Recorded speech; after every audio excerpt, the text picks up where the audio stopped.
Heyo, it's Omnidog here to give you another video. This one, you're thinking, Omnidog, what about those poor orphaned books that are just wandering around the streets and the gutter that you forgot to mention in your top books of 2023? Don't they deserve a mention? They do. These are the honorable mentions. I gathered up the orphans from the street, dried them off, and read them.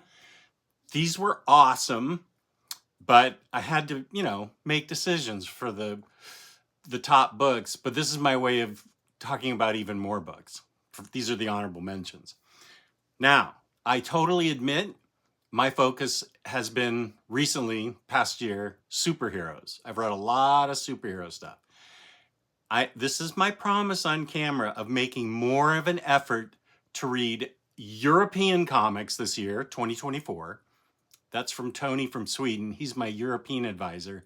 And indie, like super indie, the self-published practically, and including indie, from my advisor, Cycle Cleveland.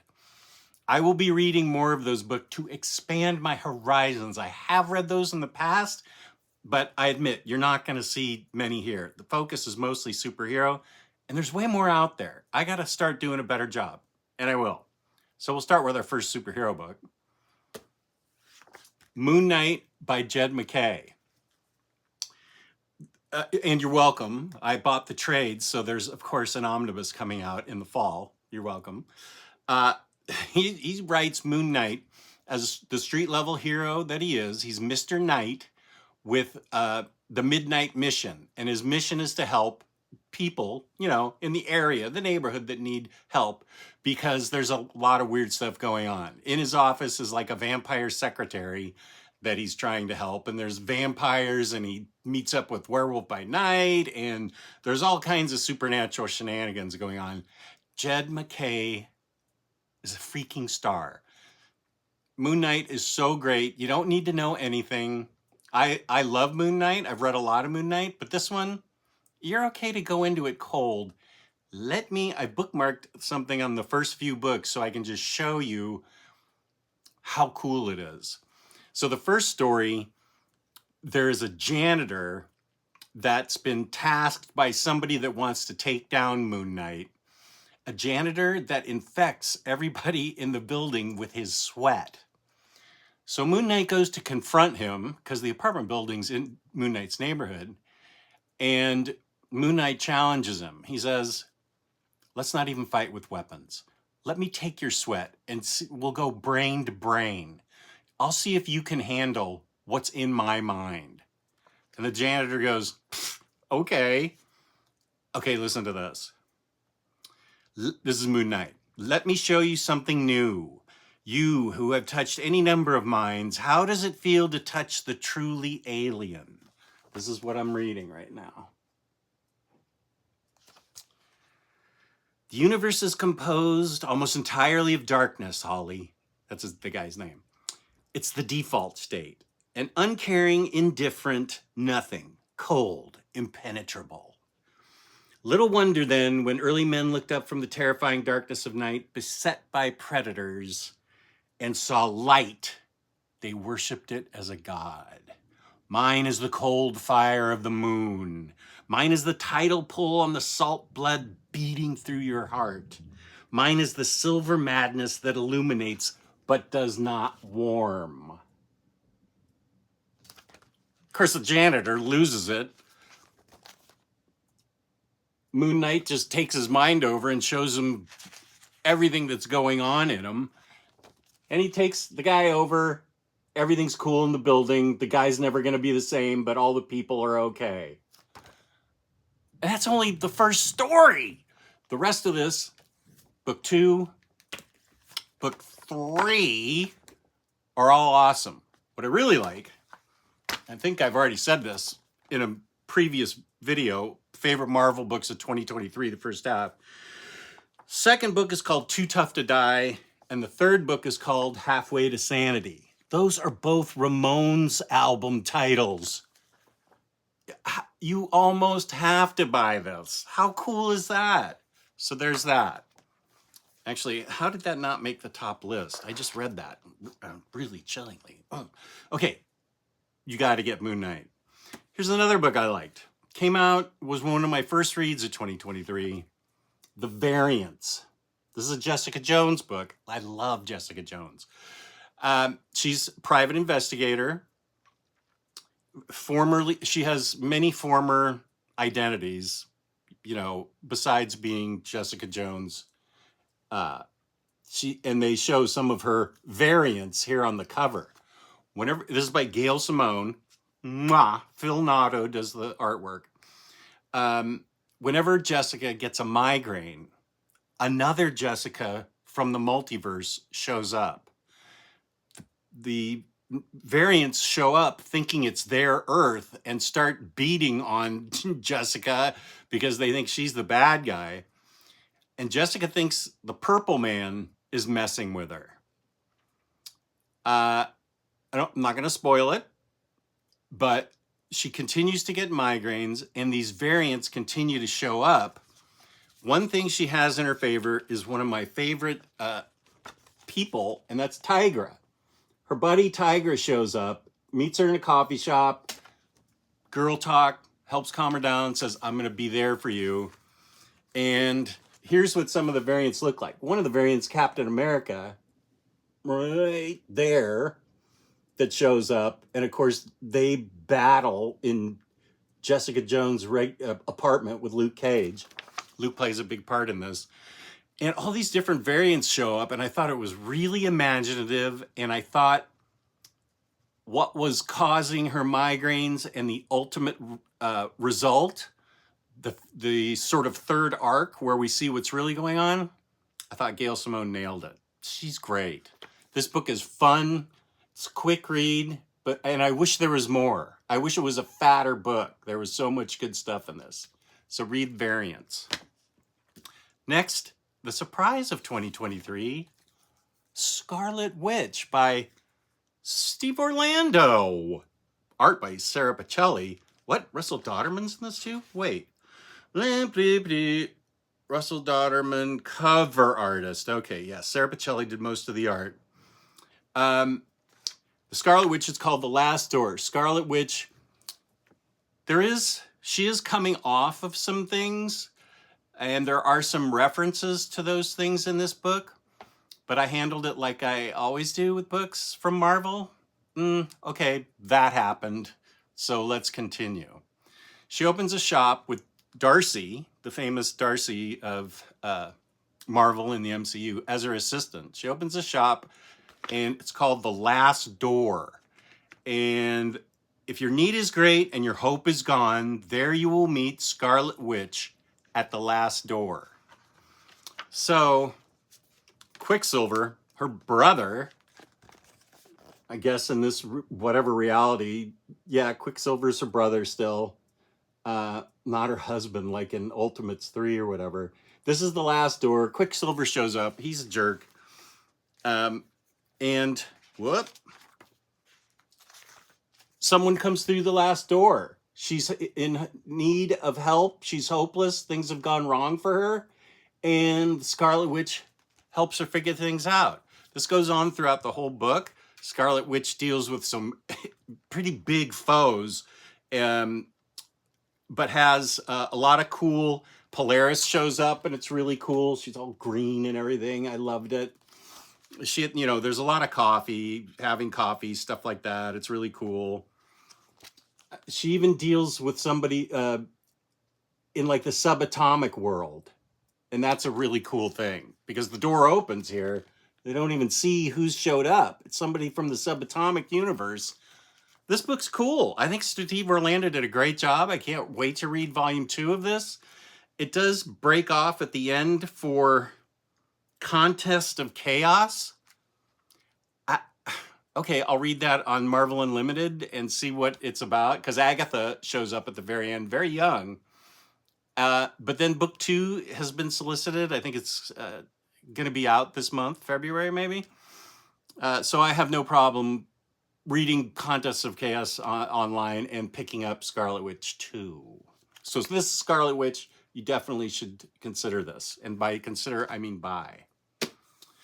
Next, Dark Knights of Steel by Tom Taylor. Tom Taylor, immediate buy. Sorry, I'm a Tom Taylor fan. Anybody out there that's not? I kind of feel sorry for you because I think he's a great writer of all the characters he's written. This one posits that in the medieval times, Jor-El, Lara, and Cal land on Earth in medieval times. So they set up a kingdom. This is obviously an Elseworld story. They have a kingdom, and well, there's Harley. She's kind of the Joker, not the Joker. Sorry. She's the advisor, the king's advisor. Batman is tasked with protecting Kal-El and the royal family. Batman is a bastard. I can say that because it's true. He's the bastard son. Bastard, bastard, bastard, bastard, just like The Simpsons. But he is tasked with protecting the kingdom of Jor-El. And Alfred's in it. Constantine's in it. Green Arrow, Green Lantern, Black Canary, all in kind of medieval garb and characters. And it's awesome. It is just so totally cool. There's a rival kingdom that is worried about their power because they're all superhuman. And Wonder Woman's in it. So I have not read the second book yet. Supergirl's also in this. Kara. I have not read the second book yet. This first book kicked butt. It was so interesting and so well written and so well drawn. Yasmin Putri, what an artist. This Yasmin's stuff is awesome. Let me show you a little bit more. Oh, here's a guy with a Flash mask on. I forgot about that. Can you see it? Yeah. Yasmin Putri's art is impeccable. Oh, gosh, the whole thing is breathtaking. But I'm assuming he sticks the landing. Can't promise it, but he's always stuck the landing before. My favorite writer, Tom Taylor. Sorry to Tom King, Mark Waid, and everybody else. Whatever. Dark Knights of Steel, pick it up. What? Here's a European book by, let me get his name right. I think it's Enrico Marinari. Of course, I botched it. Enrico Marini. Noir Baresque. Now, this is really cool because it's all in black and white with touches of red in it. It's also not safe for work. So, which is fine because, okay, here's like this. You can see, there we go. Like it's black and white and the woman's dress is red. Okay, you can see this. You can see how the red is highlighted. Enrico Marini does the art and the writing. And this is a crime book, Noir Burlesque. It's excuse me. It's about a, down on his luck type guy who has a former love interest who is the striptease artist here in the red hair that is a girlfriend of a mobster, and hijinks ensue. And it is everything. Can I show this? Yeah. Everything I want in a crime book. It's compelling, well-written, thrilling, twists galore, and it's down and dirty. Okay, wait. I don't think I can. No, I can't show that. Sorry. No way can I show that. Okay, I can show this. So it's extremely well written. Gosh, this is such a good book. I need to read his Batman, Dark Prince Charming. I have that. Tells a thrilling tale of lust, crime, and stoic shootouts. After robbery gone wrong, hard-boiled bandit Slick owes a debt to the local mob. Looking to leave the criminal life behind, Slick plots his escape, but there's one thing missing. His beautiful ex, Caprice. Blah, blah, blah on the back. This book rocks. Get it. My favorite writer, Mark Waid, writing Superman and Batman.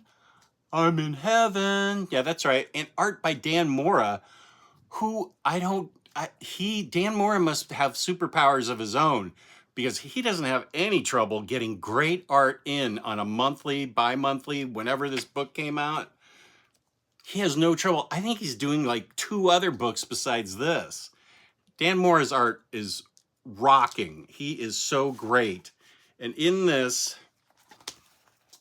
book, Batman and Superman have to deal with, and I don't know how to pronounce it, the devil Neja, I'll say, who has magic. He's a magic demon. He escapes. And of course, that is rough on Superman because he's vulnerable to magic. But it's Batman and Superman written together as a team that knows each other so well. They have like unspoken things happen. Like Superman knew Batman was going to do something because he's Batman, and so Superman acted accordingly. Nothing was spoken. It's awesome. There's time travel. There's the Doom Patrol. The Doom Patrol is really well written, and in this book, you gotta love anything with the Doom Patrol. Let's see, where is the Doom Patrol? Ooh, there's Supergirl. Supergirl's in this too. I love Supergirl. Where, there's the Flash, Green Lantern, yada yada. Because the devil, Neja, is good at possessing people. And he possesses, like, the Justice League, practically. Yeah, here's the Doom Patrol. Right here. So, Mark Waid, he gets it. And Dan Mora kills it on art. And the colors are amazing in this book, too. Let's give a shout out to the colorist, Tamra Bonvillain. I know that's how you pronounce that because one of our financial advisors is named last name Bonvillain. And I told her she should just change her name to Bondvillain. Wouldn't that be a great last name? I'm Bondvillain. Jess Bondvillain. I might change my name to that. Bondvillain. So, yeah. World's Finest. And it has a second thing out. This one wraps up in one, but he's already got a second one out. I can't wait to read it. Killer book. Tom King. Oh, my favorite writer. Gotham City Year One. He has said, unfortunately, that this did not sell very well, so there won't be more Gotham City Year One tales. That makes me sad because this one has Slam Bradley in it, art by Phil Hester. It's a very moody noir crime kind of story about what Gotham City was like when Bruce Wayne's grandparents were alive. They're quite wealthy, and their daughter gets kidnapped. And it shows a side of the Wayne family that we haven't seen before. Thomas Wayne is not yet born, and look at the colors are all noir and moody. And Thomas Wayne, he may not be living up to the Wayne ethos that we've come to know and love. But Slam Bradley gets the crap kicked out of him in every arc, every page, every story, every bit of this. And he keeps pursuing everything to find the truth. So it's not a Batman story. It's Slam Bradley telling this story to Batman. And this is a great book. Tom King keeps kicking butt and taking names. I love this book. Oh, Chip Zdarsky, my favorite writer. Oh, he's got 3 books I'm going to talk about. Well, one's a continuation. First, his Batman, Failsafe and the Batman of Gotham. Now, this one does require a little prior knowledge of Batman. The art, Jorge Jimenez. Great art, and the colors are by, oh boy, Tomeu Mori. Sorry, this is how it's spelled, so you can see why I'm struggling. But the art's fantastic. The story's great. It is basically the story of what happens when it's perceived out in public that Batman has killed someone. If you're familiar with Grant Morrison's Batman, in the recesses of Batman's mind, he's created the Batman of Zur-En-Arrh. And if Batman goes out of control, the Batman of Zur-En-Arrh is supposed to take over as a duplicate personality. But the Batman of Zur-En-Arrh has created a killer robot that just called Failsafe that just cannot be stopped by anybody. And his one goal is to kill Batman because he feels that, and this is Batman dressed as Zur-En-Arrh. Zur-En-Arrh is totally taken over. And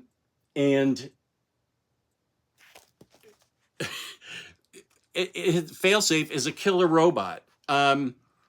So it's mostly trying to figure out who Failsafe is because it's in the recesses of his mind, but everybody's involved in this book. Here's Aquaman. We saw Black Canary. So what does Batman do when he's confronted with an unkillable robot? He escapes into a different dimension. And Tim goes to find him. In this alternate dimension, there's no Batman, but there is a Selina. There is a guy. There's an antagonist that has been creating Jokers. The second book does require a little bit of knowledge. Well, you got to read the first book. But these two books, Chip Zdarsky has pulled on Batman history and written something incredibly fun. What they have to do to go get Batman, what Tim Drake has to go through. The Toyman's in this, stealing children. There's alternate versions. It's not hard to follow, but you do need to have a little bit of prior knowledge. You can't just wiki Batman of Zur-En-Arrh and go from there. I had enough Batman knowledge that I thought this thing was super fun. Oh, and my favorite writer, Chip Zdarsky, also wrote Batman the Knight. Yeah, I told you this was superhero heavy. This is, I don't know how this didn't get into my top books of 2023 because I reread it for this video. Chef's Kiss. Do I do this? Chef's Kiss? That's kind of weird, but who's the artist here? Oh, forget it. Carmine. Yeah. Carmine does a great job on art. And the colors are great too. This is the story of Bruce Wayne from the beginning. It takes its cues from the first Batman movie of Christopher Nolan's Batman Begins, takes a few cues from that and amps it up, where Bruce Wayne wants to learn everything. How to be a spy, how to be a thief, how to control his mind, how to be the best with weapons, how to be the best without weapons, with martial arts fighting, with all kinds of things. And of course, in the end, he meets his ultimate antagonist. But he's also got a partner that he made friends with that's following him along the way. Bruce and his partner are constantly put to a test by whatever mentor they're seeing at the time, wherever it is in Europe, East Asia, the mountains of Mount Everest, wherever they're located, they go through incredible difficulties physically and emotionally and psychically for Bruce to become Batman. Zatanna's in this, which is cool. Bruce Wayne also has a romantic interest in the very beginning that he refers to throughout the book. There's all kinds of great stuff in this book that Chip Zdarsky puts Bruce Wayne through to become the Batman. Remarkable. Zatara is in it. Bruce wants to learn magic from him, and Zatanna's saying, no, you shouldn't do that, and magic has a cost. That's towards the end. It is, yeah, I can show you this. I didn't want to show you any spoilers, but this thing is amazing. Chip Zdarsky gets Batman. So get it. Here's another book by my favorite writer, Cy Spurrier. And this book's crazy good. It's also crazy. Suicide Squad Blaze. I'm going to try and explain this to you. It's easier to read it than explain it. Suicide Squad, basically, since Harley's always in it, and Peacemaker, King Shark, looks like Captain Boomerang, and some others,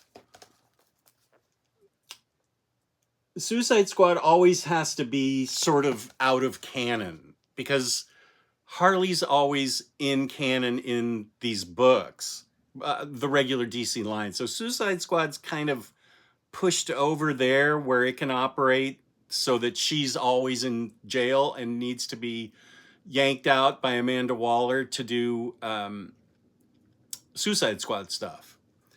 So Blaze is what they call the stuff that they're getting to deal with an unstoppable foe. And nobody in the DC universe is safe from this foe. This foe is all powerful. He shows up only as a blur, and he's killing people seemingly randomly. And we find out why he's doing it, and they're trying to trap him and kill him because I'm not gonna, okay, I can show you this. When I say no one's safe, I mean no one's safe in this book. So this is obviously an out of canon Elseworlds type book. No, I don't want to show you that. They give some of the, not the main characters, not Captain Boomerang, Peacemaker, and Harley Quinn, but King Shark. They give some of the other Suicide Squad members, they inject them with kind of extra powers to deal with. They kind of blaze them up. And so all these, 4 or 5 extra Suicide Squad members, it lessens their life, but they have a chance to try and defeat this Blaze character.